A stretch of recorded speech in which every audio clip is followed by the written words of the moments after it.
好，那接下来我们要谈的是 Ocam 的调色盘怎么使用哈。如果你在平常在讲解题目的时候，或者录制课程影片，你常常需要用到很多颜色的话，那如果你有这样的调色盘，其实很方便哈。好，调色盘怎么设定哈？当你把滑鼠移到这个位置的时候，它会告诉你啊，第二行它说按下右键，那就可以存现在的颜色。所以我们可以先去选我们要的颜色，比如说好，我是绿色很常用，好，所以我这边是选绿色咯。那我就可以在我的这些格子里面，我就按下右键，好，它就会存这个颜色。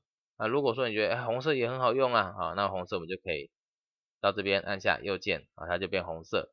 所以一般我们在写的时候，如果你今天想快速换成别的颜色，比如说我要换成绿色，我就不用在这边点，我只要按下键盘的 F1，它就可以立刻换颜色了哈。所以这是调色盘的使用方式。好，那这个调色盘有这么多格，所以你就可以尽可能的使用咯。